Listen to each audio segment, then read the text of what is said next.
தற்போது ஒரு அண்மை செய்தி. தொடர் கனமழை எதிரொலியாக ஒகேனக்கல் அருவியில் தண்ணீர் வரத்து அதிகரித்துள்ளதை நாம் அண்மை செய்தியாக பார்த்துக் கொண்டிருக்கின்றோம். நேற்று 1500 கனஅடியாக தண்ணீர் அளவு தற்போது 3000 கனஅடியாக அதிகரித்துள்ளது.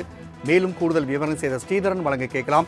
ஸ்ரீதரன், காவிரி நீர்பிடிப்பு பகுதி பெய்த இந்த மழையின் காரணமாக தற்போது ஒகேனக்கல் காவிரி ஆற்றில் நீர்வரத்து அதிகரித்துள்ளதை நாம் பார்க்க முடிகிறது. இது குறித்தான கூடுதல் விவரங்கள்.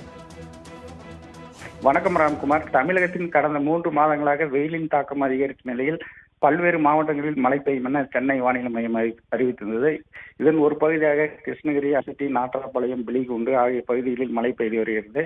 இதேபோல நேற்று 1500 கனஅடியாக தமிழக எல்லை பகுதியான பிலிகுண்டிற்கு வந்து கொண்ட தண்ணீரானது தற்பொழுது மழையின் காரணமாக, அதாவது காவிரி நீர்பிடிப்பு பகுதியில் மற்றும் மலைப்பகுதியில் மழை பெய்து வருவதால் நேற்று 1500 கனஅடியாக இருந்த தண்ணீரானது தற்பொழுது அதிகரித்து 3000 கனஅடியாக வந்து கொண்டுள்ளது.